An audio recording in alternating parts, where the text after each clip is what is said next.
Good evening and welcome back to Mythic Dreamscapes. Tonight we're stepping away from the noise and clamor of the everyday world and venturing deep into the ancient forests of Greek mythology. We're going to spend some time with one of the most fascinating, most complex and perhaps most misunderstood figures of the ancient pantheon. This is the story of Artemis, goddess of the hunt, the wilderness and the moon. As always, I'd love to know where in the world you're listening from. Drop a comment below and let me know where you are and what time it is for you right now. It's always lovely to see this community stretching across time zones and continents.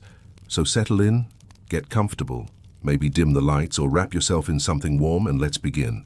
Picture, if you will, a world before cities carved their names into hillsides, before roads cut straight lines through forests, before every mountain had been climbed and every river mapped and named. In those ancient times, the wilderness was not a place you visited on weekends for recreation. It was a presence, a power, a force that demanded respect and often claimed lives. The Greeks understood this. They knew that beyond the walls of their cities, beyond the olive groves and the cultivated fields, lay something older than human civilization, something that could not be tamed or controlled or understood through reason alone. And there, in those wild places, in the high mountains where eagles nested and wolves hunted, in the deep forests where bears shuffled through undergrowth and deer moved like shadows, in the moonlit clearings where anything might happen, there dwelled Artemis. She was not a visitor to these spaces. She was not a tourist in her own domain. She was the wilderness itself, made divine, made conscious, made powerful. When ancient Greeks ventured beyond their borders, when hunters tracked game through unfamiliar territory, when travelers took paths through mountain passes or dense woods, they were entering her realm, and they knew it.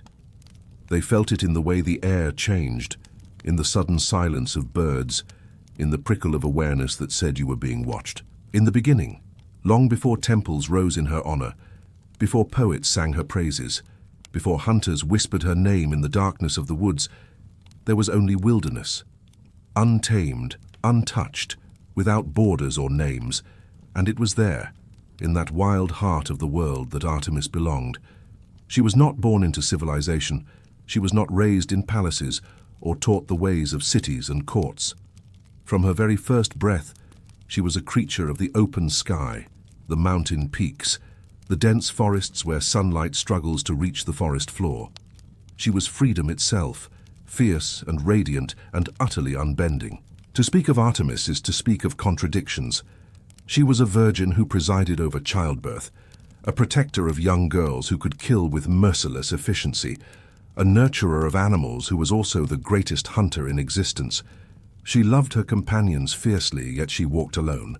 She was both the gentlest presence, the goddess you prayed to for safe delivery of a child, and the most dangerous, the one whose arrows brought sudden death.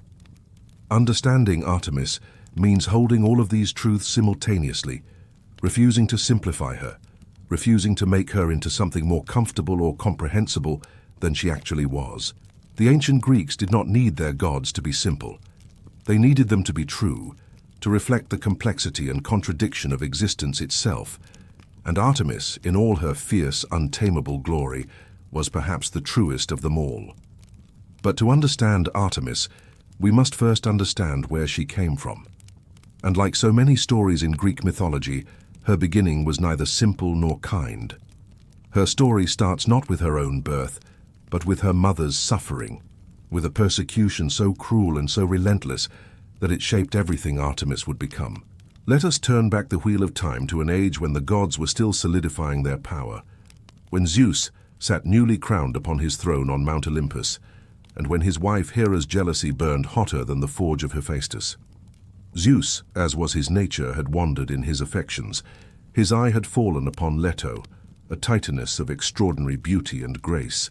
Leto was the daughter of the Titans Caius and Phoebe, making her part of that older generation of divine beings who had ruled before the Olympians rose to power. She was known for her gentle nature, her modesty, and her kindness. She did not seek the attention of the king of gods, but Zeus desired her, and what Zeus desired, Zeus pursued. Their union was brief but consequential. Leto found herself carrying not one child but two, twins, and when Hera discovered this, her fury knew no bounds. It was not enough for Hera that her husband had been unfaithful again. What truly enraged her was that these children would be powerful. She could sense it. These would not be minor godlings to be forgotten in the long march of eternity. These would be Olympians seated at the table of power, a constant reminder of her husband's infidelity. And so Hera, in her wrath, issued a decree that echoed across the earth and shook the foundations of the world. She forbade Leto from giving birth on any solid ground, not on any island, not on any continent. Nowhere that the sun touched could Leto find refuge to deliver her children. It was a curse of extraordinary cruelty. Leto was heavily pregnant, carrying the weight of 2 divine children, and she was forced to wander, rejected wherever she went. Every land feared Hera's anger. Every island turned Leto away. The Titaness walked from shore to shore, exhausted in pain, her body crying out for rest, for shelter, for somewhere safe to bring her children into the world. But there was nowhere. Even the mountains recoiled. Even the forests denied her entry. The earth itself had been commanded to refuse her, and the earth obeyed. This was not merely physical suffering. It was a profound betrayal. Leto had done nothing wrong. She had not pursued Zeus. She had not sought to displace Hera, yet she was being punished with a severity that bordered on torture, forced to endure endless labor pains while homeless and hunted. Finally, after what must have felt like an eternity, Leto came upon a small barren island floating in the Aegean Sea.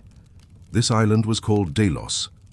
Some stories say that Delos had once been Leto's sister Asteria, who had transformed herself into a quail, and then into an island to escape Zeus's advances. Others say simply that Delos was unique because it was not fixed to the ocean floor. It floated, drifting on the currents, and therefore it was not technically part of the solid earth. It existed in a liminal space neither here nor there, and thus it could defy Hera's curse without breaking it. Delos agreed to shelter Leto, but only after the Titaness made a promise. She swore that her son, when he grew to godhood, would build a magnificent temple there and bring glory to the island forever. Delos accepted, and at last, Leto had a place to rest. But Hera was not finished.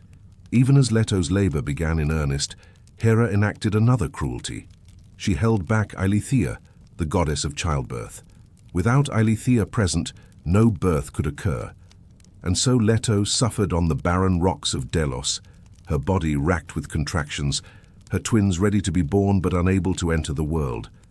The pain was unbearable. For 9 days and 9 nights, Leto labored. 9 days, 9 nights. No food, no water, just agony, and the endless, futile straining of a body trying to complete what it could not. Other goddesses came to witness and offer what comfort they could. Dione was there. Rhea, the mother of Zeus himself, was there. Themis, goddess of divine law, stood watch. They could do nothing but wait and hope that somehow Hera's cruelty would relent. Finally, the other goddesses pooled their resources and sent Iris, the rainbow messenger, to Olympus with an offering for Eileithyia. A bribe, essentially, a necklace of gold and amber, beautiful beyond measure. Hera was distracted, or perhaps she had made her point, and Eileithyia slipped away and descended to Delos. The moment the goddess of childbirth set foot on the island, everything changed. Leto grasped the trunk of a sacred palm tree, braced herself, and finally, blessedly, the first child was born. It was a girl, small, perfect, radiant, even as an infant. This was Artemis. And though she had only just entered the world, though she was mere moments old, something extraordinary happened. The infant Artemis looked up at her mother, saw Leto's exhaustion and pain, understood that a second child was coming, and she did not cry or fuss or demand attention. Instead, she became calm, focused. And then, impossibly, the newborn goddess helped her mother deliver her twin brother. Artemis, barely born herself, acted as midwife to Apollo. She guided him into the world, this goddess who would later become the protector of women in childbirth, who would be invoked by mothers in their most vulnerable moments. From her very first act in the world, Artemis was a helper, a guardian, a force of competence and strength. And when Apollo finally emerged, golden and bright even as an infant, The island of Delos shook with divine light. The twins were born. The prophecy was fulfilled, and Hera's curse, though it had caused immeasurable suffering, had failed to prevent what the fates had decreed. Artemis never forgot this. She never forgot her mother's pain, the way the world had turned its back on Leto, the cruelty of Hera, the helplessness of those 9 days. And throughout her long existence, she would be fiercely protective of her mother. Anyone who insulted Leto, anyone who threatened her, anyone who showed her disrespect, would face the wrath of Artemis and her twin brother. The goddess of the hunt did not forgive easily, and she did not forget. But that is a story for later. For now, let us stay with the infant goddess born on a barren island, already displaying a will and a capability that belied her age. Artemis grew quickly, as gods do. She did not linger in infancy or spend years as a helpless child. Within days she was walking. Within weeks she was running through the scrub brush of Delos, exploring every crevice and stone. And by the time she was 3 years old, though what years meant for an immortal is difficult to say, she knew exactly what she wanted. She had clarity, she had purpose, and she had the courage to ask for what she desired. One day the young Artemis approached her father Zeus as he sat upon his throne on Mount Olympus. She was small still, barely reaching his knee, but she looked up at him with eyes that were already wild and far-seeing, and she made her requests. She did not beg, she did not plead. She simply told him what she required, and Zeus, charmed and perhaps a little awed by this fierce child, listened. First, she asked to remain a virgin forever. She wanted no husband, no marriage, no entanglements of the heart that might bind her or make her belong to anyone. She wanted to be her own, completely and eternally. In a world where women, even goddesses, were often defined by their relationships to men, by their fathers or husbands or sons, Artemis rejected that framework entirely. She would belong to no one. She would be accountable to no one. She would be free. Zeus granted it. He recognized that to deny her would be to deny her very nature, and even he was not foolish enough to do that. Second, she asked for the mountains and the wilderness as her domain. Not cities, not temples, not the cultivated fields where mortals tilled and harvested. She wanted the wild places, the high peaks where the air is thin and cold, the deep forests where wolves howl and bears roam. She wanted to be the goddess of what could not be tamed. Zeus granted this as well. Third, she asked for a bow and arrows. Not just any bow, but one crafted by the Cyclopes, the master smiths who had forged Zeus's own thunderbolts. She wanted weapons that would never miss, that would strike true every time, that would make her the greatest archer the world had ever known. The Cyclopes, those one-eyed giants who worked in the heart of volcanoes, fashioned for her a silver bow and a quiver of golden arrows, and when Artemis first drew back that bowstring, the twang of it echoed across Olympus like the song of the wind through mountain passes. Fourth, she asked for nymphs to accompany her. Not servants, but companions. 60 nymphs to be her hunting party, her friends, her sisterhood. These would be the Oceanids, daughters of the great river Oceanus, and they would take the same vow she had taken. They would remain virgins, devoted to the hunt and to each other, free from the demands and expectations of the patriarchal world. Zeus agreed, and the nymphs came gladly, drawn to this bright, fierce child goddess who promised them adventure and autonomy. Fifth, she asked for a pack of hunting dogs. Not ordinary dogs, but great hounds with keen noses and relentless stamina. Some stories say they were gifts from the god Pan, others that they were born from the hunt itself, materializing from the wild spaces as if called into being by Artemis's desire.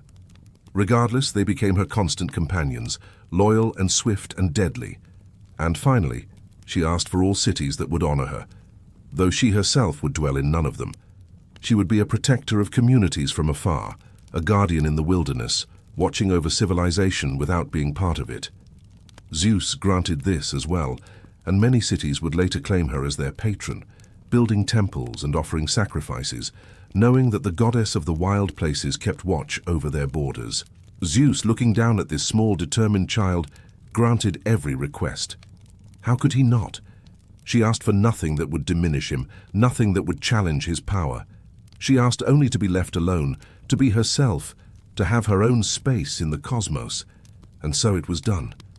At 3 years old, Artemis had secured her independence for eternity, and immediately she set off for the forests and mountains she had claimed, her silver bow slung across her back, her nymphs laughing and running beside her, her hounds baying with joy. She did not look back at Olympus. She had what she needed. The wild places called to her, and she answered. To understand Artemis, one must understand the hunt. Not the hunt as we might imagine it today, with rifles and camouflage and trucks, but the ancient hunt, the primal hunt. The hunt that was both necessity and ritual, both survival and sacred act. In the world of ancient Greece, hunting was not sport. It was life itself for many communities. It was how you fed your family, how you protected your herds, how you proved your courage and skill. And it was deeply tied to the divine.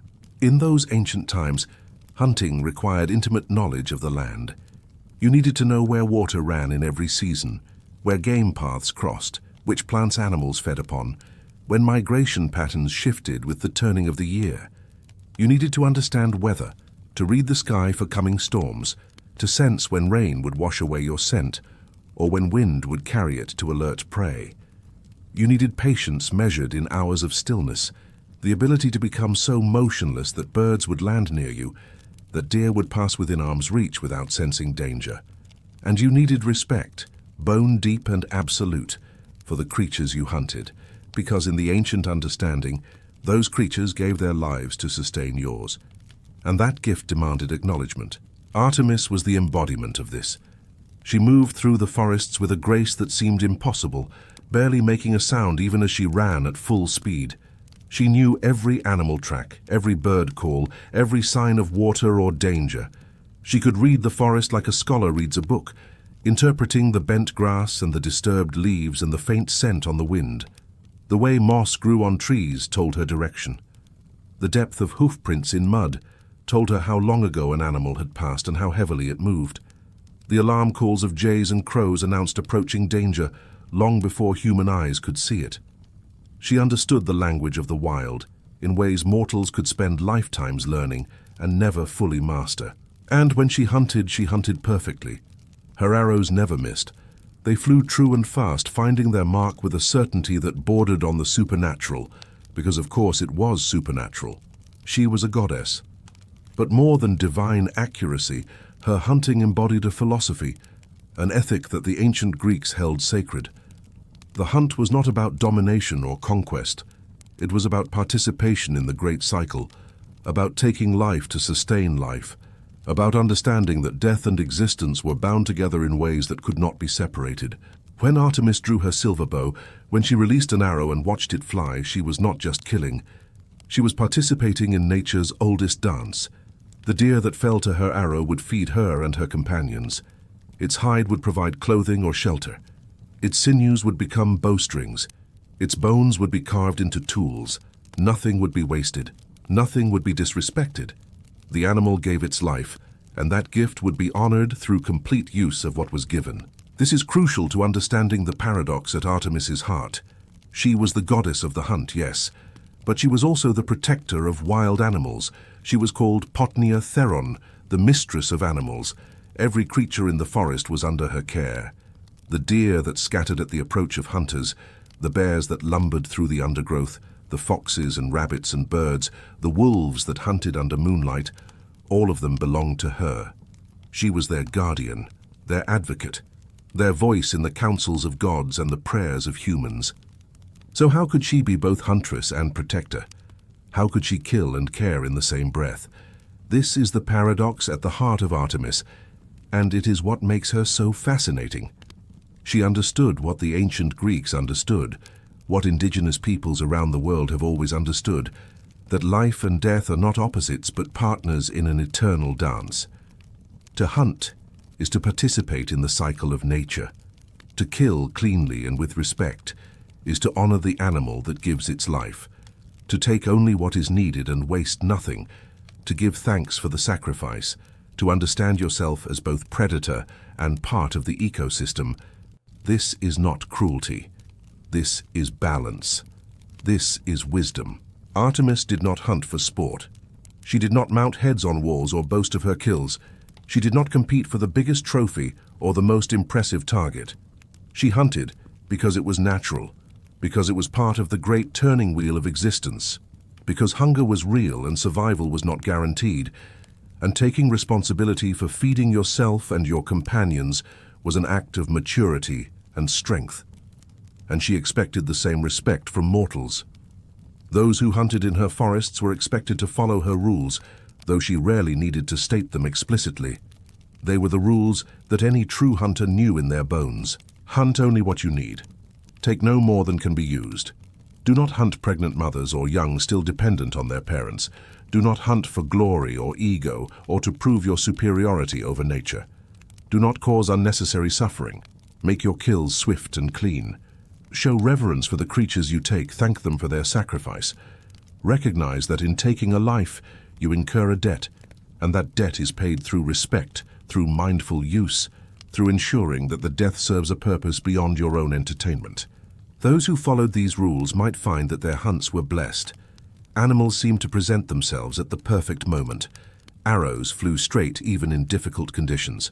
The meat was plentiful, and the hide perfect. Artemis herself might appear, not in her full divine form, but as a particularly magnificent doe at the edge of a clearing, watching, assessing, and then moving on, leaving behind a sense of approval, of being seen and found worthy. Those were the hunters who understood. Those were the ones who treated the wilderness as something more than a resource to be exploited.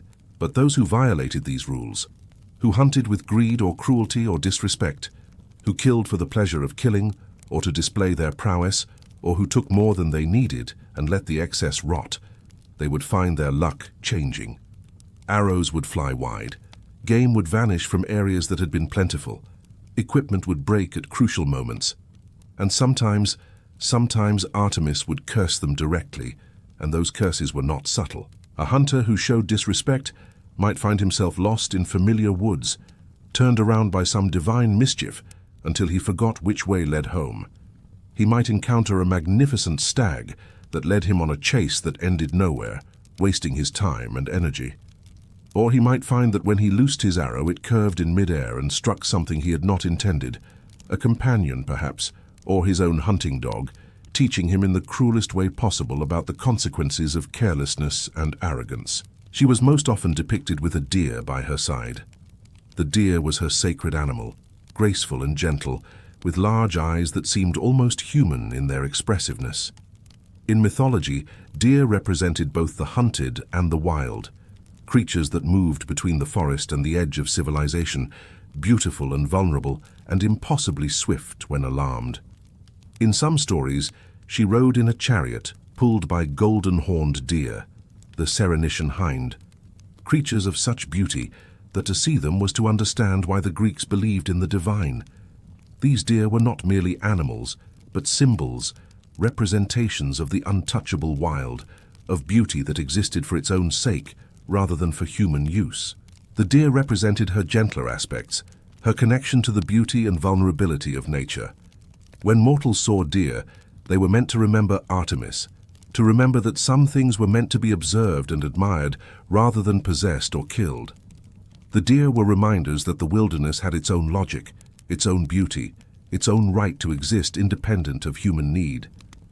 But she was also associated with the bear. Strong, fierce, protective, especially of its young, the bear was Artemis in her more dangerous form.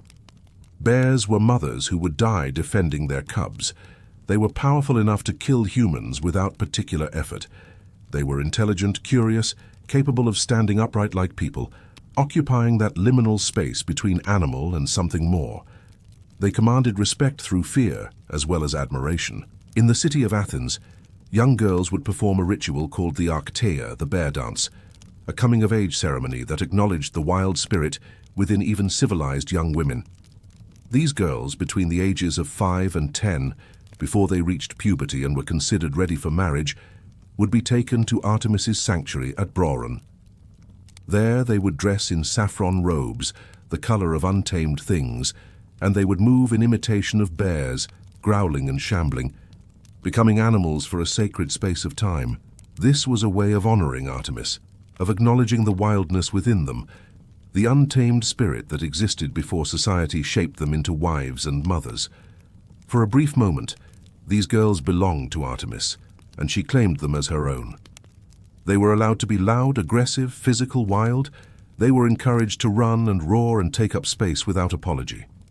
And then, when the ritual was complete, they would return to civilization, but carrying within them the memory of that freedom, that wildness, that brief time when they were bears rather than girls being groomed for domestic life.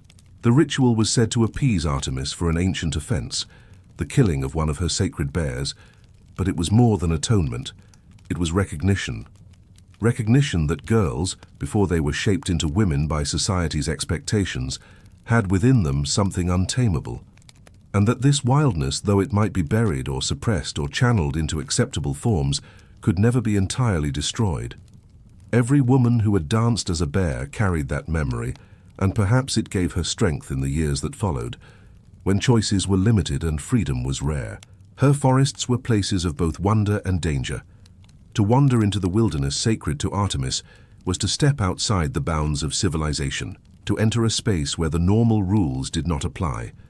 The laws of the city held no sway there. The social hierarchies that governed human interaction dissolved among the trees. In Artemis's forests, a king and a beggar were equally vulnerable, equally subject to the laws of nature, equally potential prey for whatever hunted there. Anything could happen in those spaces. You might encounter the goddess herself, which was both a blessing and a terrifying prospect. To see her hunting with her nymphs, to watch her draw her silver bow, to hear her voice calling to her hounds, these were visions that would mark you forever, but you could never be certain whether the mark would be for good or ill. You might be lost forever, turned around by some divine mischief until you forgot which way led home, wandering in circles until you died of thirst or hunger or exposure. Or you might find something you did not know you were seeking, some truth about yourself that could only be discovered away from the eyes of others, some understanding that required solitude and silence, and the stripping away of all the masks and roles that civilization demanded. The wilderness for Artemis was not empty. It was full of life, full of spirits, full of meaning. Every tree had its nymph, its dryad, a consciousness bound to its bark and roots and branches. Every stream had its guardian naiad, watching over the water, keeping it pure, punishing those who polluted or damned it without proper respect. The very air shimmered with presence, with awareness, with the attention of beings that were older than cities, older than human civilization, older perhaps than humanity itself. And Artemis moved through it all as its queen, respected and revered by everything that lived there. Even the most dangerous predators would pause when she passed. Even the mightiest bears would lower their heads in acknowledgement. She was not merely in the wilderness, she was the wilderness, its beating heart, its living breath, its law and its mercy and its terrible, swift justice. And at night, when the sun set and the world turned silver and black, when the temperature dropped and the sounds of the forest changed from the daytime chorus of birds and insects to the nighttime symphony of owls and distant wolf howls and the rustle of nocturnal creatures emerging from their dens, when the very quality of the air shifted into something more dangerous and more alive, Artemis would continue her hunt, because she was also the goddess of the moon, and her domain extended from the daylight forests into the silver-shadowed realm of night.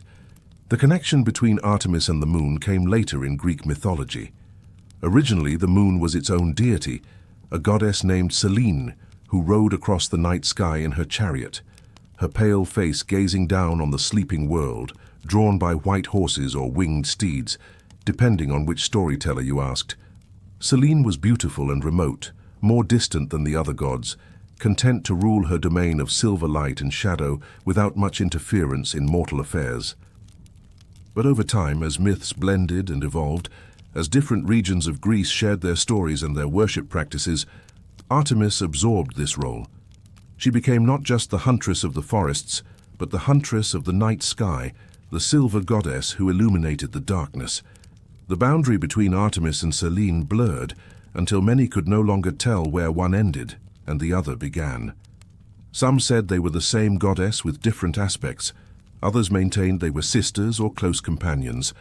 But in practice, for most Greeks, when they looked up at the full moon riding high in the night sky, they thought of Artemis. It was a natural fit, this union of hunt and moon. The hunt often continued after sunset, especially when tracking nocturnal animals or when the heat of the day made it unbearable to move quickly. Deer fed at dawn and dusk, becoming most active when the light was soft and the shadows long. Wolves hunted at night, boar moved through the undergrowth in darkness, and humans, when they needed to hunt, had to follow the game into the hours when civilization slept and the wilderness truly came alive. The moon provided light enough to see by, that strange half-light that turns everything mysterious and otherworldly. Not the harsh clarity of day where every detail stands sharp and defined, but a softer illumination that transformed familiar landscapes into something strange and magical. Shadows deepened into pools of absolute darkness. Trees became silver-edged silhouettes. Eyes reflected light, glowing green or gold in the underbrush, and you could never quite be certain what creature watched you from the darkness, just beyond the moonlight's reach. And there was something about Artemis that belonged to that liminal time, that space between day and night, between civilization and wild, between mortal and divine, between the known and the unknowable. She was perpetually at the threshold, never quite one thing or the other, always occupying the boundary spaces. And the night, especially the moonlit night, was the ultimate threshold, the place where anything could transform into anything else, where the rules of daylight no longer applied. In her lunar aspect, Artemis was often depicted with a crescent moon upon her brow, a silver crown that marked her as sovereign of the night. It sat there like a diadem, sometimes described as actually glowing with its own light, other times simply polished silver that caught and reflected whatever illumination was available. The crescent specifically, not the full circle, because the crescent represented the bow she carried, a mirror in the sky of the weapon she bore on earth. The moon was her bow and the stars were her arrows, and when she hunted across the heavens, no target could escape her. She carried torches as well as her bow, bringing light into dark places, guiding travelers who had lost their way, illuminating paths that would otherwise be invisible. She was called Phosphoros, the light-bringer, a title she shared with other deities, but made uniquely her own through the context of wilderness and night. Her torches were not the orderly streetlights of cities, but wild flame, leaping and dancing, showing you the way, but never fully dispelling the darkness, always leaving shadows where anything might hide. Travelers benighted in the wilderness, those who had misjudged their journey and found themselves still far from home as the sun set, would pray to Artemis. They would ask her for light, for guidance, for protection from whatever hunted in the darkness. And sometimes they would see a light in the distance, bobbing and weaving through the trees, always ahead of them, leading them through terrain they could never navigate in full darkness. Some said these were Artemis's torches. Others said they were her nymphs carrying flames to guide the lost. Still others suggested they were something more mysterious, will-o'-the-wisps or marsh lights, or the ghosts of those who had died in the wilderness, pressed into service by the goddess to help the living. Following these lights was a gamble. Sometimes they led you to safety, brought you out onto a road you recognized, or guided you to a shepherd's hut where you could find shelter. Other times they led you deeper into the wild, showed you things you were not meant to see, and by morning you would emerge changed if you emerged at all. But when the alternative was stumbling through darkness with no light and no guide, when the sounds of predators echoed through the night, and your own heartbeat was so loud you could hear nothing else, you followed the lights and you hoped. The phases of the moon were tied to her as well, each one representing a different aspect of her power and her purpose. The waxing moon, growing fuller each night, was Artemis in her aspect as protector and nurturer, watching over young girls as they grew toward womanhood. Each night the moon grew brighter, fuller, more present, just as children grew in strength and knowledge and capability. Parents would mark their daughter's growth against the growing moon, seeing in that celestial waxing a mirror of mortal development. The full moon was her in her power, radiant and complete, the perfect huntress. On nights of the full moon, her light was strong enough to cast shadows, bright enough to move by without torches. Full moon nights were when her power peaked, when her hunts were most successful, when she danced with her nymphs in forest clearings and her laughter could be heard echoing through the trees. These were nights of possibility and danger in equal measure. The full moon pulled at tides and blood and sanity, made wolves bold and humans restless, drew out into the open things that usually stayed hidden. Women kept track of their menstrual cycles by the moon, and those cycles were said to be under Artemis's domain, another connection between her and the bodies of women, between the wild and the civilized, between blood and silver light.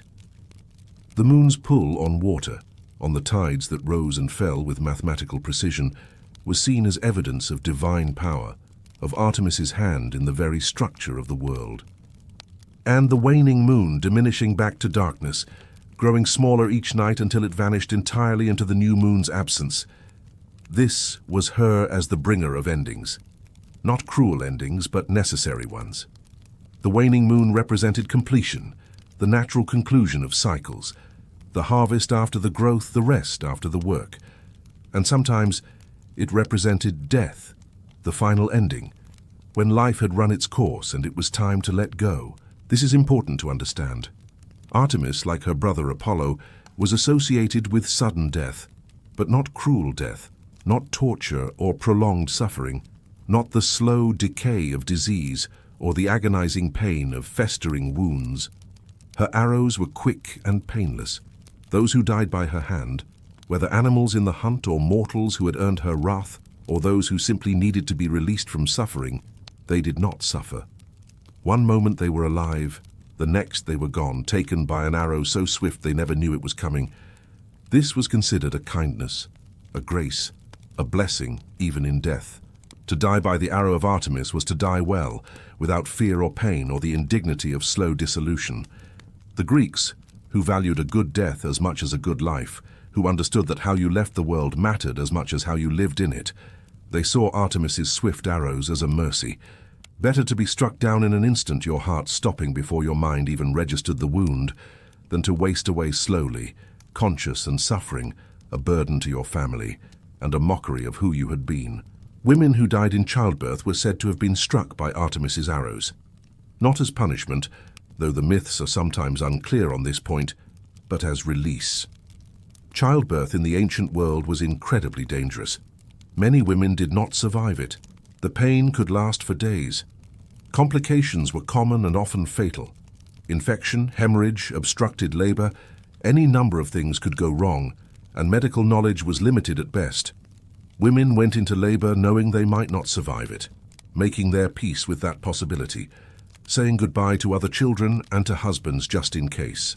And so the Greeks explained these deaths as the goddess intervening, taking these women swiftly rather than letting them suffer a long, agonizing end. Artemis, who had helped deliver her brother, who understood the dangers of birth better than perhaps any other deity, who presided over that threshold between not yet born and living, she would not let women suffer unnecessarily. If death was coming, if there was no way to save them, she would make it quick. Her arrows were mercy, and families, grieving but relieved that at least the suffering had been brief, would thank Artemis even as they mourned, grateful that their loved one had been granted a good death. This made her both feared and revered. Feared because death at her hands was always a possibility for those who strayed into her forests or violated her sacred laws, or simply found themselves in her path when she was in a dark mood. Revered because when death came, when it was inevitable, when disease or accident or violence or any of the 1,000 ways that life could end in the ancient world came calling, it was better to have it come from her than from disease or violence or any of the other terrible ways life could end. She was the goddess of the good death, the clean death, the death that came like a whisper in the night and left no pain behind, only absence and the memory of someone who had been, until a moment ago, alive. And at night, under the moon, she would dance. This is one of the lesser-known aspects of Artemis, but it appears in several stories and was clearly part of her worship in certain regions. She and her nymphs would gather in forest clearings under the light of the full moon, and they would dance and sing. These were not solemn religious ceremonies, though they were sacred in their own way. They were joyful celebrations, expressions of pure delight in being alive and free and wild. The nymphs would form circles, holding hands or holding branches or simply moving in flowing patterns that mimicked the movement of water or wind or deer fleeing through trees. Artemis would be at the center, or sometimes weaving between them, her silver bow set aside for once, her hair loose and flowing, her face bright with laughter. They sang as they danced, not formal hymns but spontaneous songs, wordless melodies or lyrics about the hunt, about the forest, about nothing in particular except the joy of the moment. Sometimes Apollo would join them, bringing his lyre, and the music would become something transcendent, the god of music playing for his sister and her companions, the notes floating through the trees and across the mountains, heard by shepherds miles away, who would tell stories later about divine music echoing in the night. Other times it was just the women, just Artemis and her nymphs, moving in silver moonlight, their own voices and the rhythm of their feet on earth, providing all the music they needed. These dances were sacred, though, not performances, not entertainment. They were the goddess and her companions being themselves, completely and without reservation, in spaces they had claimed as their own, and mortals who stumbled upon them did so at their peril. To witness the goddess and her nymphs in their revelry, to see them as they truly were, unguarded and joyful and completely themselves, to intrude upon that privacy and that freedom, was to see something not meant for mortal eyes. And the consequences of that, as we have already seen in the story of Actaeon, and as we will see again, could be severe and final. But before we venture deeper into the darker stories, let us pause here for a moment in the moonlight, with Artemis and her nymphs spinning and laughing, with the forest alive around them, with the night soft and full of possibility.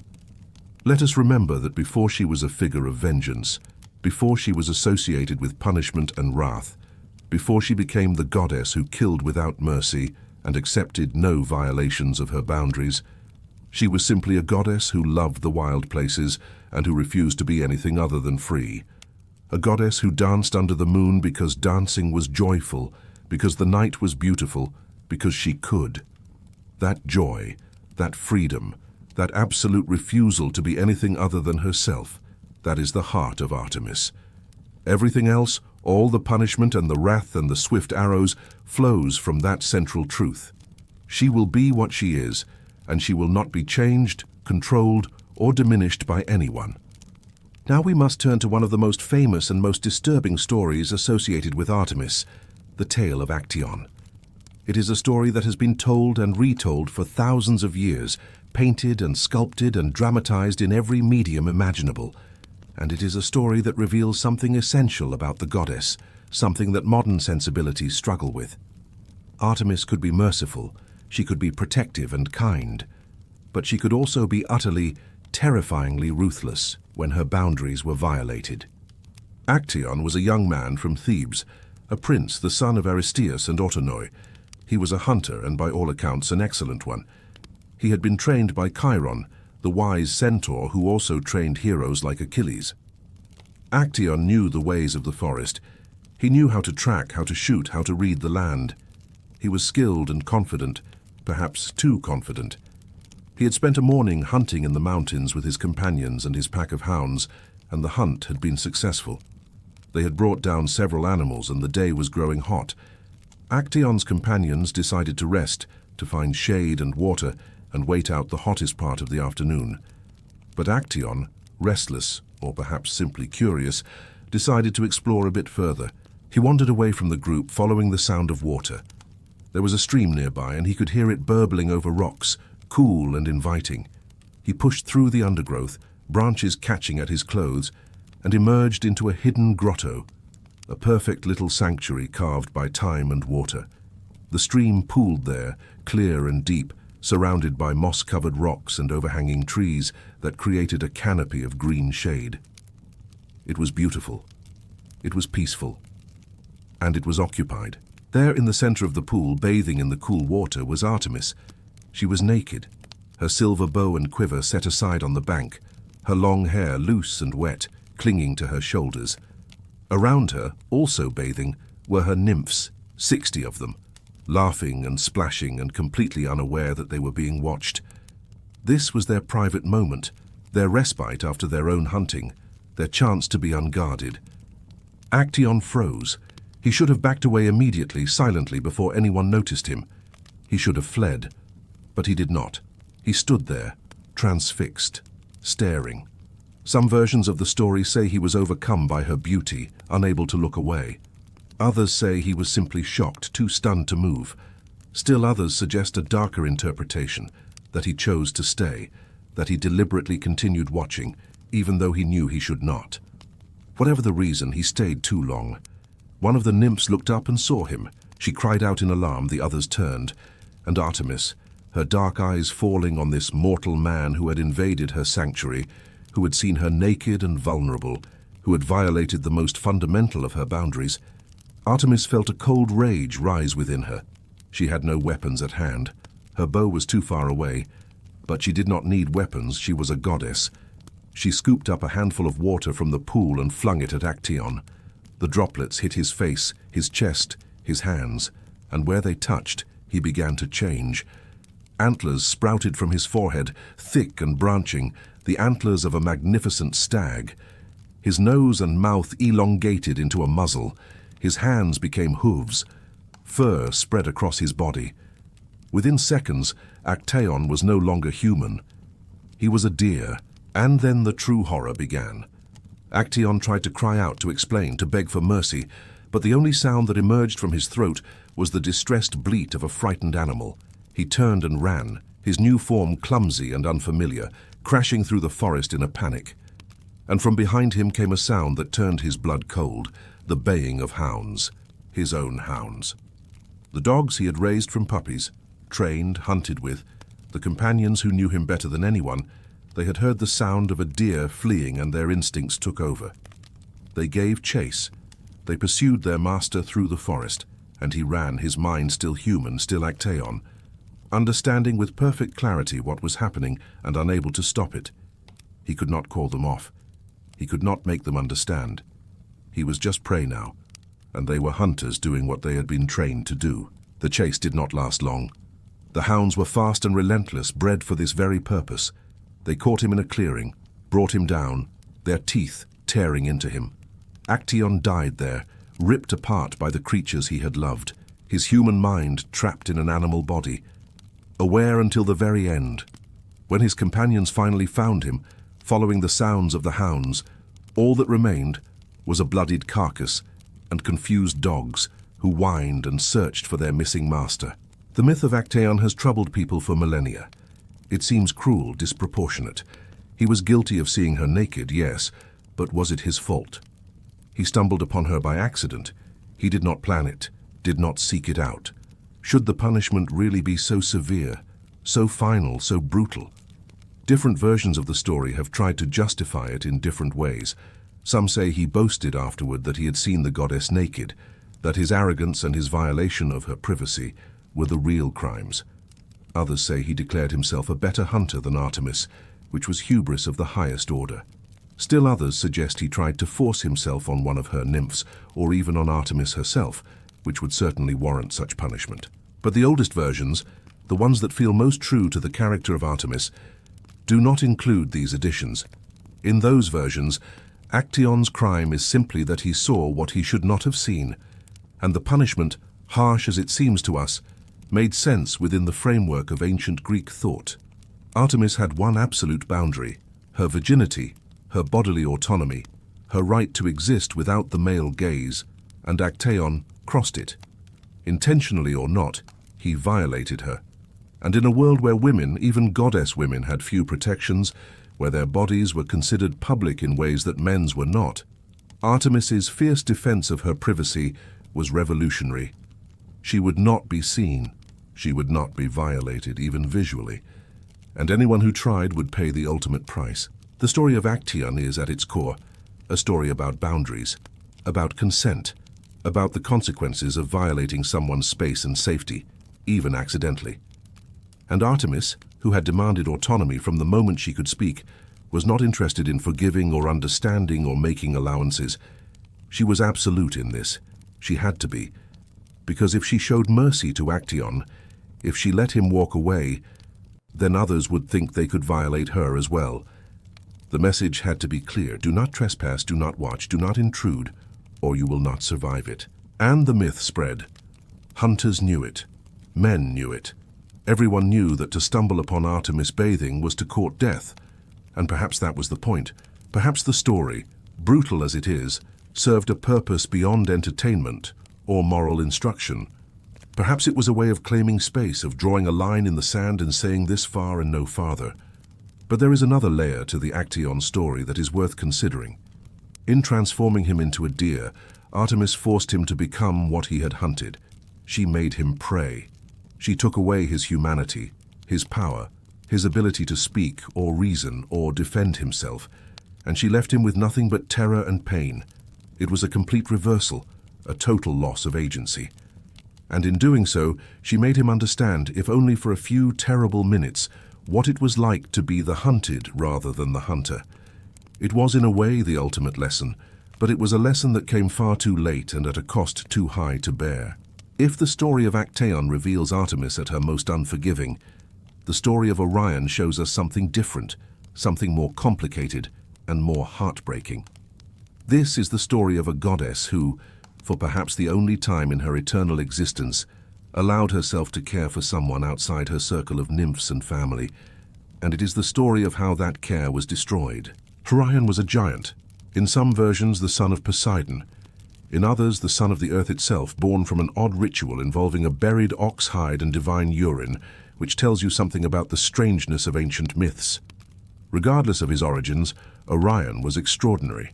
He was huge, strong, handsome, and most importantly, he was a hunter of unparalleled skill. He could track anything. He could bring down any beast. He was fearless and capable, and he loved the hunt with a passion that rivaled Artemis's own. Their meeting is not detailed in the surviving myths, but we can imagine it. Perhaps she encountered him in her forests, pursuing a deer with a grace and speed that impressed her. Perhaps he stumbled upon her and her nymphs, and instead of staring or leering or showing fear, he simply nodded in respect and went about his business, treating her as an equal rather than as a goddess to be worshipped or a woman to be desired. Whatever the case, something about Orion intrigued Artemis. She invited him to join her hunts. This was unprecedented. She did not hunt with men. She did not tolerate their presence in her sacred groves. But Orion was different. He understood the wilderness in the same way she did. He respected the animals they hunted. He moved through the forest like he belonged there, and Artemis, who had always been surrounded by her nymphs but never by an equal, found in Orion something she had not known she wanted: companionship of a different kind. They hunted together across the wild places of Greece, Orion with his great club and his keen eye, Artemis with her silver bow, and between them they brought down creatures that would have challenged either of them alone. They talked as they walked, sharing stories of their greatest hunts, laughing at near misses and celebrating perfect shots. There was an ease between them, a comfort. For the first time, Artemis was not just a goddess to be revered or feared. She was simply Artemis, a person, hunting with a friend. But Apollo noticed. Apollo, the sun god, her twin brother, the one person in all the cosmos who knew her as well as she knew herself, he saw what was developing between his sister and the giant hunter, and he did not like it. There are different theories as to why. Some say he was protective, worried that Orion would somehow corrupt or hurt his sister. Others suggest he was jealous, unused to sharing Artemis's attention with anyone outside their immediate family. Still others hint at something darker, that Apollo saw in Orion a potential lover for Artemis, and that was something he could not allow. Artemis had sworn to remain a virgin forever. Any relationship that threatened that vow threatened her very identity. So Apollo decided to act. There are multiple versions of how Orion died, and the truth is probably that the myth evolved over time, with different regions and different poets offering their own interpretations. But the most commonly told version involves Apollo's trickery and Artemis's unwitting participation. In this version, Orion was swimming far out at sea, his head just visible above the water, a dark speck in the distance. Apollo approached his sister and pointed to the shape. "Do you see that?" he asked. "That dark thing in the water." Artemis looked. She could barely make it out. "Can you hit it?" Apollo continued, his voice casual, unconcerned. It was a challenge, a test of her skill, and Artemis, who prided herself on never missing, who had hit every target she had ever aimed at, who was the greatest archer in existence, She nocked an arrow without hesitation. She drew back her bowstring, calculated the distance, the wind, the movement of the waves, and she released. The arrow flew true, impossibly true, streaking across the water faster than sight, and it struck the dark shape dead center. There was a brief splash, and then nothing. The target sank below the waves. Artemis lowered her bow, satisfied. Another perfect shot. Apollo said nothing. He simply watched as the body of Orion was carried by the currents back to shore. When Artemis saw what she had killed, when she realized that the target had not been a sea creature or a floating log, but her friend, her hunting companion, the one person outside her family who had understood her, she was devastated. The myths say she wept, which is remarkable because Artemis was not known for tears. She was known for strength, for resilience, for a kind of untouchable self-sufficiency. But she wept for Orion. She mourned him in a way that shook the heavens. She begged Zeus to restore him to life, to undo what had been done, but Zeus refused. The boundary between life and death was sacred, not to be crossed even for the sake of a grieving goddess. So Artemis did the only thing she could. She placed Orion among the stars, transforming him into the constellation that bears his name. There he remains to this day, the great hunter in the sky, forever pursuing the Pleiades, forever remembered. And Artemis, looking up at those stars, could remember him as he had been, strong, capable, kind. Some versions of the story say that Artemis herself killed Orion, not because of Apollo's trick, but because Orion grew arrogant, boasting that he could kill every creature on Earth. Gaia, the Earth herself, heard this boast and was horrified. She sent a giant scorpion to kill Orion, and when he tried to fight it, Artemis intervened with her arrows, not to save him, but to stop him from destroying what he had no right to destroy. In this version, she kills him to preserve the balance, to protect the animals that were under her care. It is a more principled killing, a necessary one, but it is still a killing, and it still ends with Orion dead and Artemis alone. Still other versions say that Orion tried to rape one of Artemis's nymphs, or that he tried to force himself on Artemis herself, and she killed him in self-defense. These versions are more comfortable for modern audiences because they give Artemis a clear moral justification for her actions. But they also feel like additions, like later attempts to make sense of an older, more ambiguous story.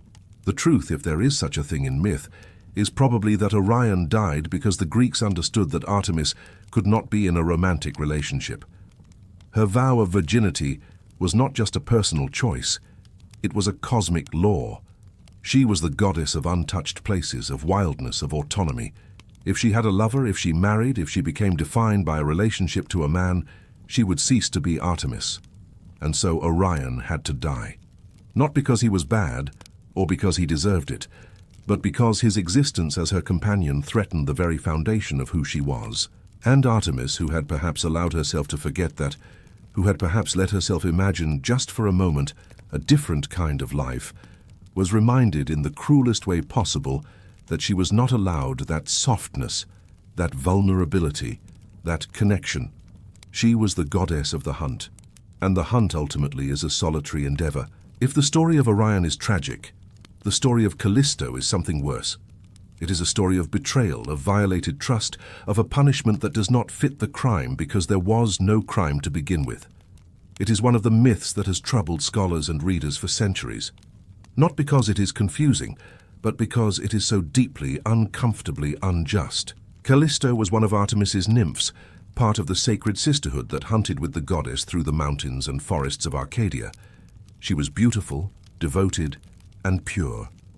She had taken the same vow that Artemis had taken, to remain a virgin forever, to dedicate herself wholly to the hunt and to the wild. She was, by all accounts, one of Artemis's favorites, trusted and loved, someone the goddess relied upon. And then Zeus saw her. Zeus, king of the gods, serial philanderer, apparently incapable of respecting boundaries or consent, desired Callisto. It did not matter to him that she was sworn to virginity. It did not matter that she was under the protection of his daughter.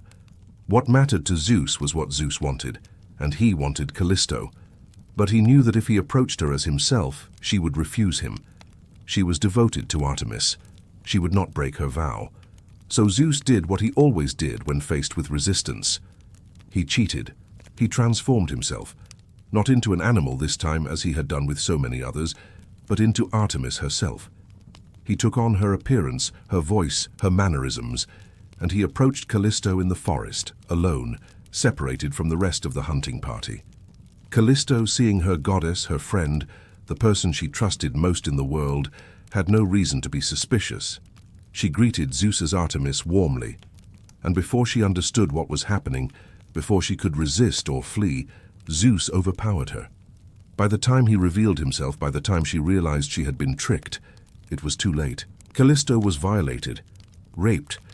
Let us be clear about this because the myths often are not. This was not a seduction. This was not a love affair. This was an assault by someone who had all the power, who used deception and force to take what was not his to take. And Callisto, traumatized and ashamed, tried to hide what had happened. She said nothing to Artemis. She said nothing to the other nymphs. She carried the secret like a wound, hoping it would somehow remain hidden. But secrets like that do not remain hidden, not when they result in pregnancy. As the months passed, Callisto's body changed. She tried to conceal it, binding her stomach, wearing looser clothing, avoiding the communal baths where the nymphs would wash after hunting. But eventually, inevitably, the truth came out. The nymphs discovered her condition while bathing in a forest pool, and they recoiled in horror and confusion. Callisto had broken her vow, or so it appeared. When Artemis learned of it, she was furious. She did not ask questions. She did not inquire about how this had happened.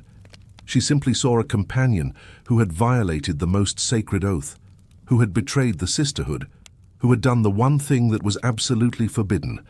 And Artemis, in her rage, banished Callisto from her presence. She cast her out of the hunting party, out of the protection of the goddess, out into the forest alone. But that was not enough for Hera.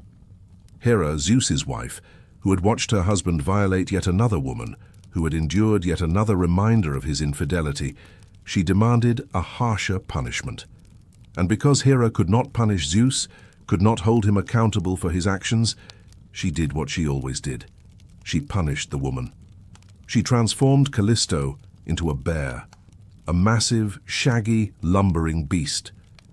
Callisto's mind remained human, trapped in an animal's body, but she could not speak, could not explain, could not do anything but wander the forests on all fours, hunted and alone. She gave birth in that form.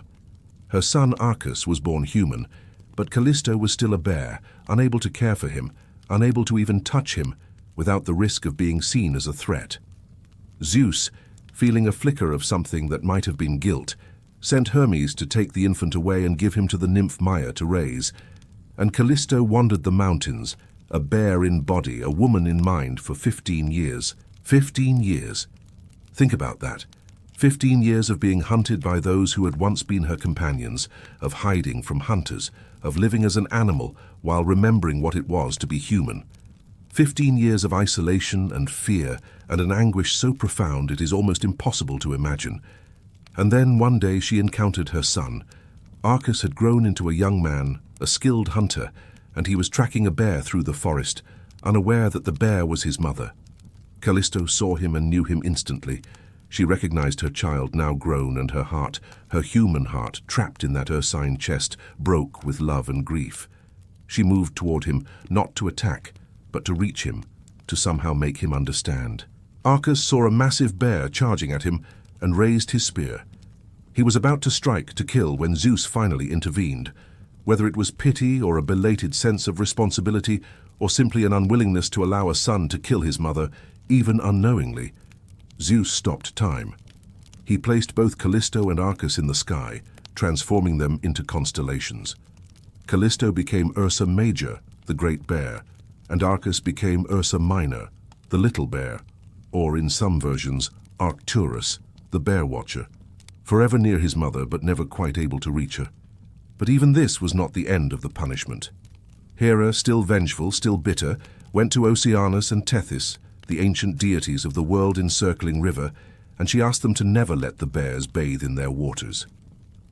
And they agreed. And so Ursa Major and Ursa Minor are circumpolar constellations in the northern hemisphere, never dipping below the horizon, never touching the ocean, forever circling the North Star, unable to rest. The story of Callisto is one of the most disturbing in all of Greek mythology because the victim is punished, while the perpetrator suffers no consequences. Zeus is never held accountable. He continues to rule Olympus, to do as he pleases, to violate whomever he chooses.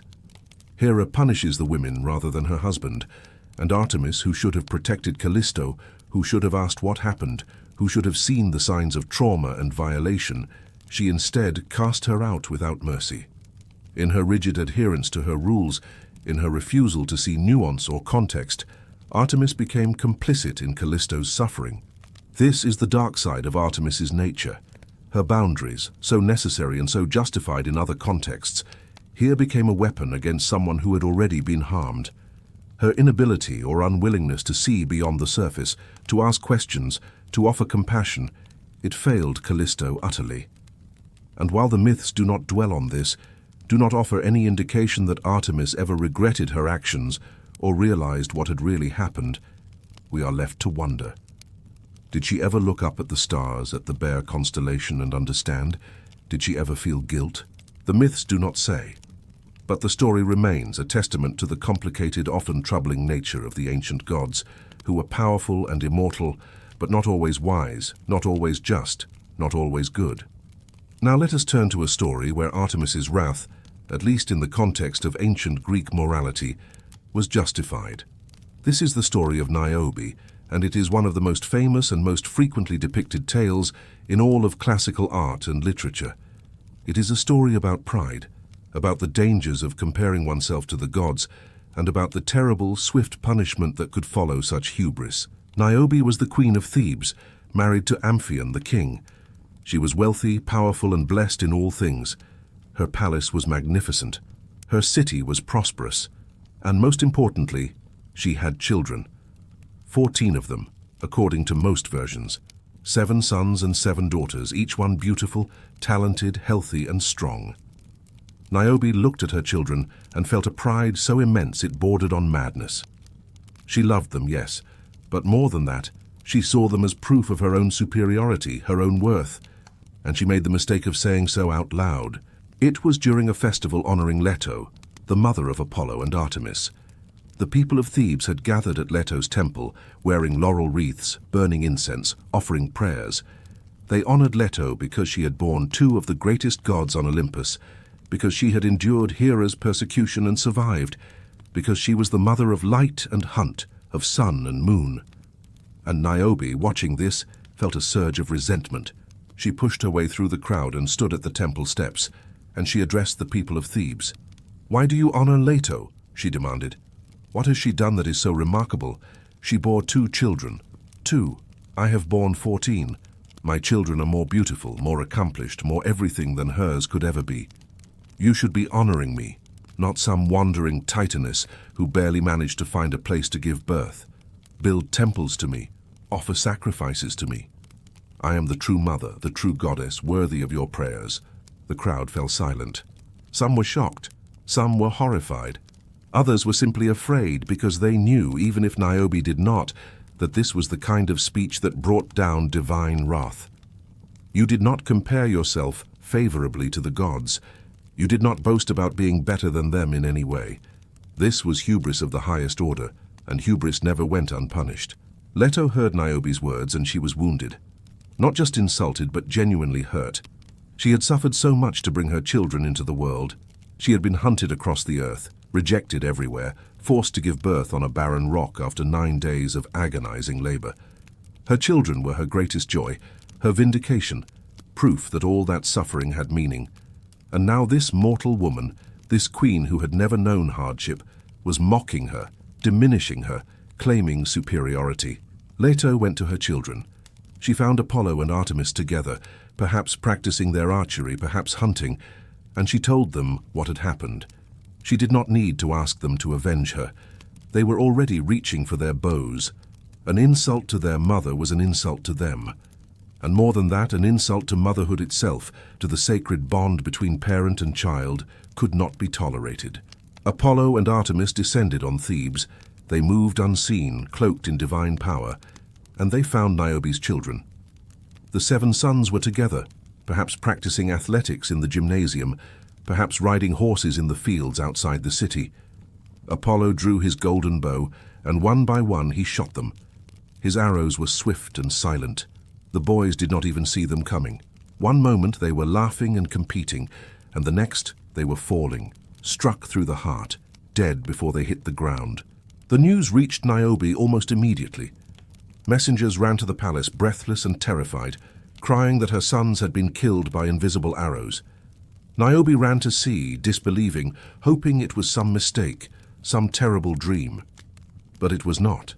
Her sons lay dead, their bodies already growing cold, and she knew, with a certainty that turned her blood to ice, that this was divine punishment. The gods had answered her pride with death. But the gods were not finished. Artemis found Niobe's 7 daughters in the palace, perhaps gathered together for safety, perhaps trying to comfort their mother. The girls were frightened, weeping, knowing that something terrible was happening, but not understanding the full extent of it.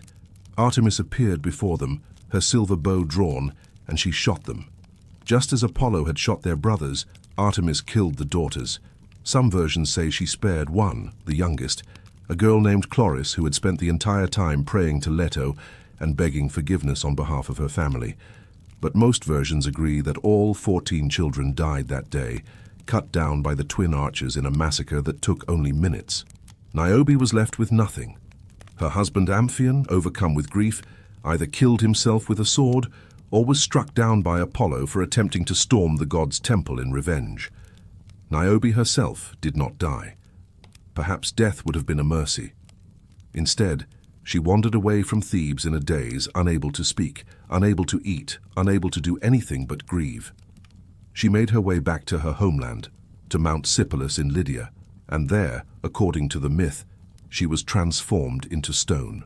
Even as stone she wept. Water poured from the rock in an endless stream, the tears of a mother who had lost everything, who had been so proud and was now so broken. The rock formation still exists, or at least a rock that resembles a weeping woman, and ancient travelers would visit it and leave offerings, not to Niobe, for she was no goddess, but in memory of her, a cautionary tale carved in stone. The story of Niobe is brutal. It is one of the clearest examples of divine wrath in all of Greek mythology. But within the framework of ancient Greek thought, it made sense. Hubris, excessive pride, the belief that you were equal to or better than the gods, this was the greatest sin.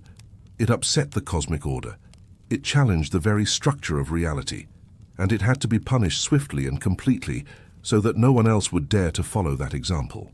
Apollo and Artemis, in killing Niobe's children, were defending not just their mother's honor, but the principle that mortals and gods were not the same, could never be the same, and that to pretend otherwise was to invite disaster.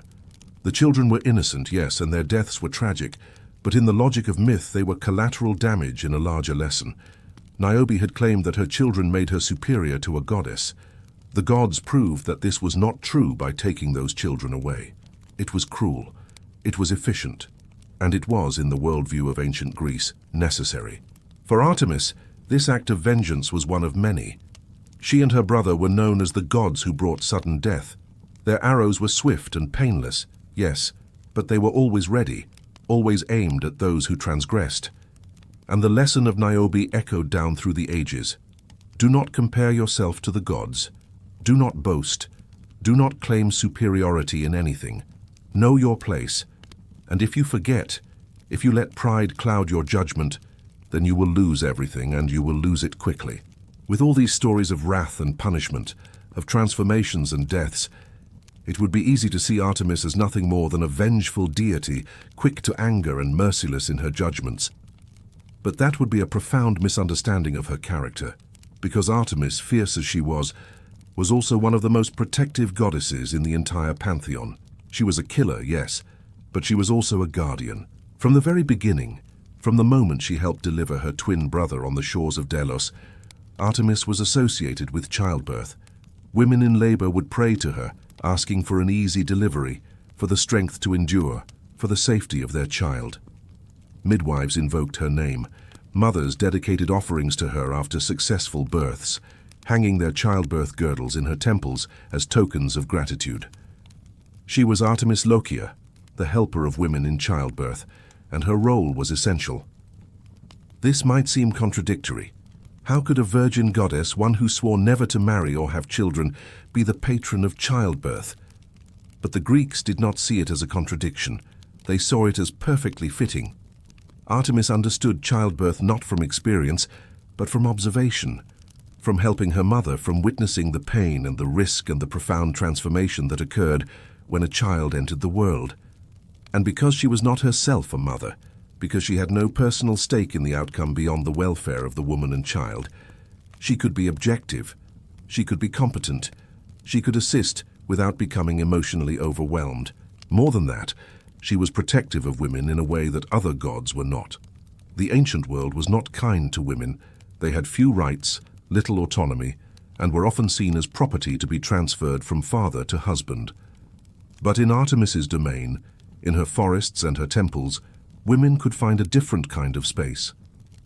Young girls, before they married, were dedicated to Artemis. They would spend time in her service, learning to be strong, to be independent, to take up space without apology. It was a brief window of freedom, a few years where they belonged to themselves and to the goddess, before society claimed them as wives and mothers. The Actaeon, the bear dance, was part of this.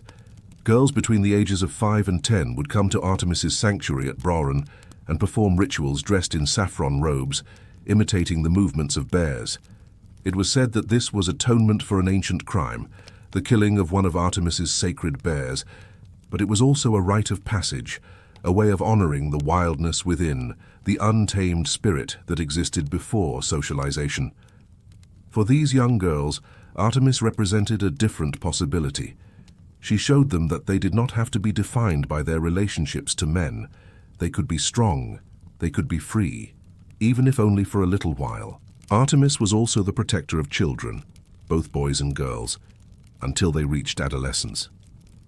After that age, boys passed into the protection of Apollo, but until then, Artemis watched over all children. She was the goddess you prayed to when your child was sick, when they were in danger, when you feared for their safety. She was fierce in this role, tolerating no threat to the young ones under her care. To harm a child in her domain was to invite her wrath, and her wrath, as we have seen, was terrible. But there is a complexity here that must be acknowledged. Artemis brought sudden death to women and children with her arrows. This was her role as bringer of endings, of release from suffering, but she also protected them. She was both guardian and executioner, both savior and threat. This is the paradox of Artemis, and it reflects a deeper truth about the ancient world, where death and life were not opposites but partners in an endless cycle. To protect something sometimes meant to end it, to spare it from worse suffering.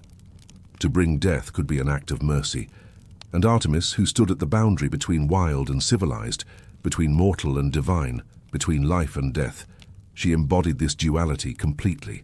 She was the goddess of transitions, not just the transition from girlhood to womanhood, though that was part of it, but all transitions, the transition from life to death, the transition from tame to wild, the transition from known to unknown. She was the guardian of thresholds, the one who stood at the edges and ensured that the passage was made safely, or if not safely, then at least swiftly and without unnecessary suffering. This made her both comforting and terrifying. You could pray to her for protection, for help, for guidance, and she would answer. But you could never forget that she was a goddess who killed without hesitation, who punished without mercy, who saw the world in stark terms of right and wrong, appropriate and inappropriate. There was no gray area with Artemis. You were either under her protection or you were not. You either respected her boundaries or you did not. And the consequences of getting it wrong were immediate and final. As the centuries passed and Greece gave way to Rome, and Rome gave way to the slow spread of Christianity, the old gods faded, their temples crumbled, their priests died. The rituals that had honored them for thousands of years were forgotten or forbidden. But Artemis did not disappear entirely. She transformed as she had always been a goddess of transformation, and she persisted in different forms, under different names, carrying different meanings. In Rome she became Diana, the huntress, but also the goddess of the common people, the protector of plebeians and slaves. Diana's cult in Rome was particularly strong among those on the margins of society, those who, like Artemis's nymphs, existed outside the traditional power structures.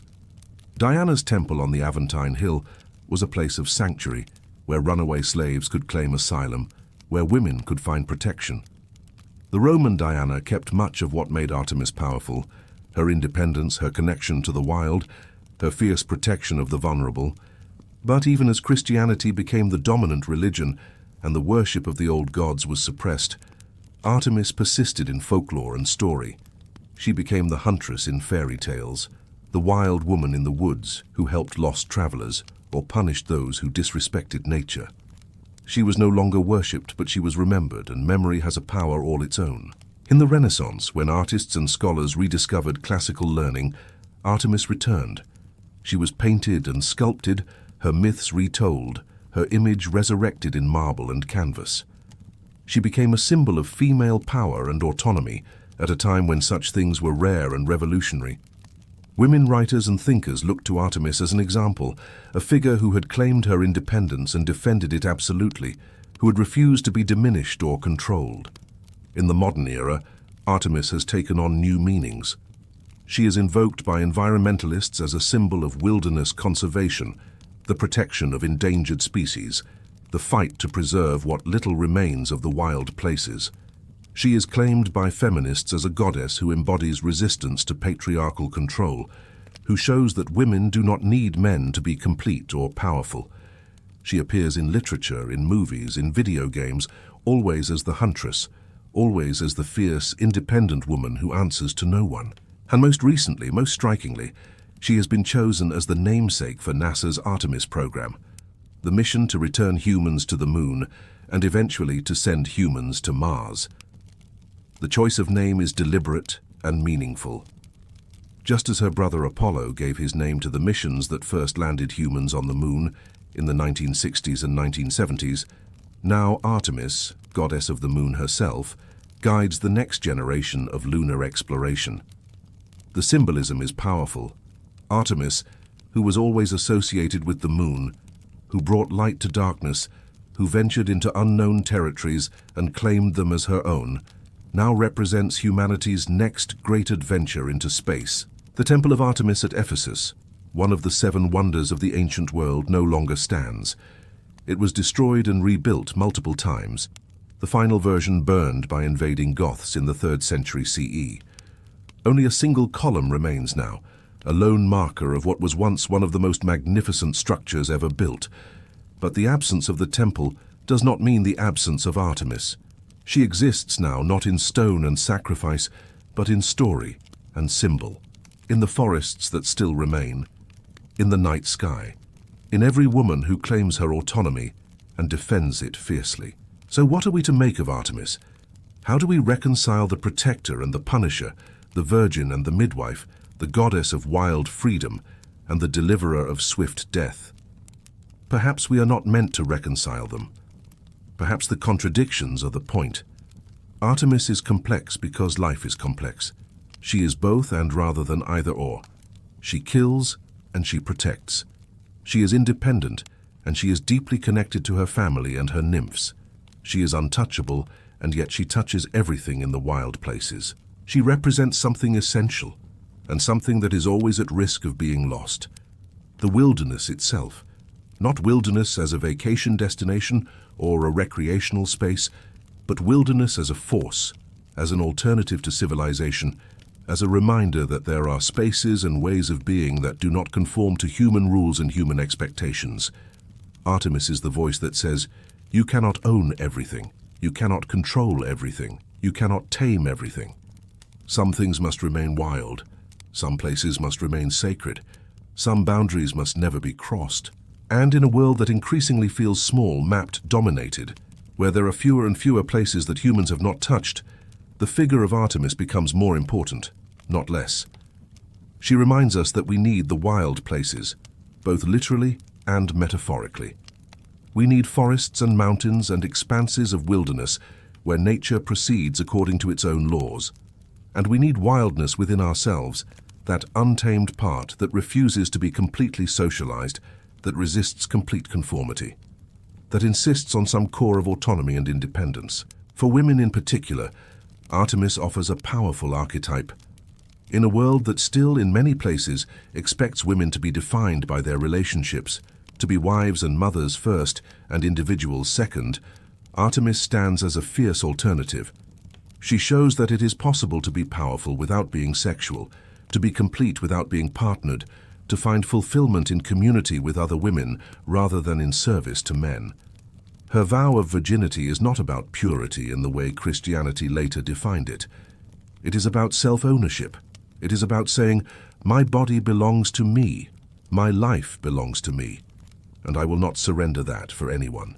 This does not mean that everyone must be like Artemis. The world needs Hera and Aphrodite too, needs goddesses of marriage and love and passion, but it also needs Artemis. It needs that voice that says no, that draws boundaries, that defends the right to remain undomesticated. And for all of us, regardless of gender, Artemis offers a reminder about the importance of boundaries. In the stories where she punishes, she is almost always punishing violations of boundaries. Actaeon sees her naked when he should not. Niobe claims superiority over her mother. Callisto's vow is violated through deception. The lesson, repeated again and again, is that boundaries matter, consent matters, respect matters, and when those things are violated, there are consequences. The harshness of the consequences, the lack of proportionality, the innocent who sometimes suffer, these are the aspects of the myths that trouble us now. And they should trouble us. The ancient gods were not perfect. They were powerful and immortal, but they were not always just or kind or merciful. They reflected the world the Greeks lived in, a world that was often brutal and unfair, where the powerful did as they pleased and the weak suffered. But even acknowledging that, even recognizing the limitations of these ancient stories, there is still value in them. There is still wisdom. Artemis teaches us to protect the vulnerable. She teaches us to honor the wild. She teaches us to draw boundaries and defend them. She teaches us that some things are sacred and must not be violated. And she teaches us that independence is possible, that you do not have to fit yourself into the roles that others have designed for you, that you can choose your own path and walk it alone if necessary. She is not an easy goddess. She is not comfortable or domesticated or safe. But she is necessary. She is the reminder that there is more to existence than what can be tamed and controlled and understood. She is the moonlight on the forest floor, the call of the wolf in the distance, the arrow that flies true, the boundary that must not be crossed. She is freedom and danger and wildness and strength. She is Artemis. And her story, like all the best stories, continues to echo through time, finding new audiences, new interpretations, new relevance. As long as there are forests, as long as there are those who value independence, as long as there are boundaries that must be defended, Artemis will endure, not as a figure of worship perhaps, but as an idea, a symbol, a challenge, a promise. The wild places are still there if we look for them, and in those places, if we are quiet and patient and respectful, we might still feel her presence. The goddess of the hunt, the lady of the beasts, the silver-bowed archer who walks alone and free under the moon. And so we come to the end of our journey through the myths and meanings of Artemis. We have walked with her, from her difficult birth on Delos to her eternal vigil in the wilderness. We have seen her fierce protection and her terrible wrath. We have explored the contradictions and complexities that make her one of the most fascinating figures in all of mythology. If you enjoyed this deep dive into the world of Artemis, please consider giving this video a like and subscribing to the channel. And let me know in the comments what other figures from Greek mythology you'd like to explore. There are so many more stories to tell, so many more gods and heroes and monsters waiting in the wings. But for now, as the moon rises and the night deepens, let us leave Artemis to her hunting. Let us imagine her moving through the forest, silent and sure, her silver bow gleaming in the moonlight, her nymphs laughing behind her, her hounds baying softly. She does not need our worship. She never did. She needs only the wild places to remain wild, the moon to keep rising, and the hunt to continue, as it has for thousands of years, and will for thousands more. Thank you for listening. Until next time, take care of yourselves, And may you find your own wild places, your own boundaries worth defending, your own moonlit paths to walk.